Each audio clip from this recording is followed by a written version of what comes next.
But have you you've been busy, haven't you? Yeah, Liam. Now it's time for that bit of the show that we introduced last time called Jack Went to Places, and on the way to those places, he read books, and the books that he read this week are... Sorry, blowing your nose in the middle, are you? Yeah, but you can just mute me while you're I'm talking. not going to. I refuse to. Well, how rude of you. Problem. That's your... Well, when should I blow my nose? Now. Okay, thank you. Since we recorded the last episode, Liam, I have read... Because the last episode you read Hyperion and really enjoyed it. I paid attention. Yeah, I did. Very good, Liam. Dan Simmons. Is that because you had to look it up to find pictures for the video? Yep. Yep, very good. So, since then, Liam, I've read 6 books. That's a lot. We might need to cut some of these out.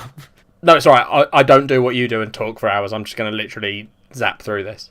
Okay. I read the Imperial Radch, R-A-D-C-H. Not sure. In my head, I pronounce it Rack, I think. Okay. Whatever. Ancillary Justice, Ancillary Sword, Ancillary Mercy are the 3 books in that series. I gave the first one 4 out of 5 and the other 2 5 out of 5. They're like a new series, and the writer, Ann Leckie, she won Is that awards. a female writer? Yeah. It's sci-fi. She won some sci-fi awards. Go on. Do you like...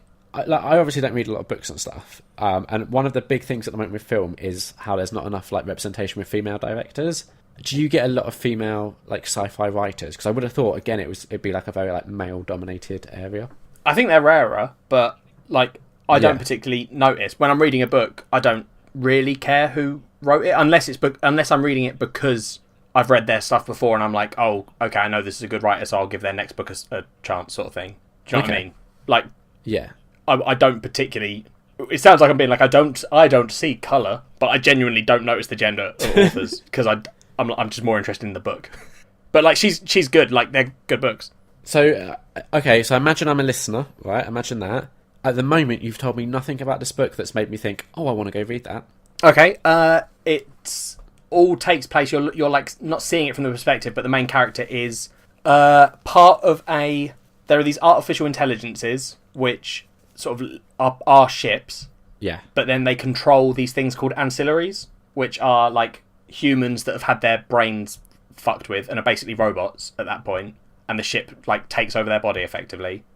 This ship gets destroyed and all of the ancillaries on it die except one, so the AI is trapped in this one body, and you follow this AI through 3 stories as it like sort of tries to get revenge for what happened to it. Okay. Like, at the moment, I'm on a super, like, AI binge. I love AI books. Okay. So hopefully... It's honestly good. Hopefully we'll have some listeners that are into that. If you're into sci-fi, it's decent. You don't need to... It's not that heavily focused on AI or any of the, like, oh, how do AIs do this? It's more sci-fi-y. Okay.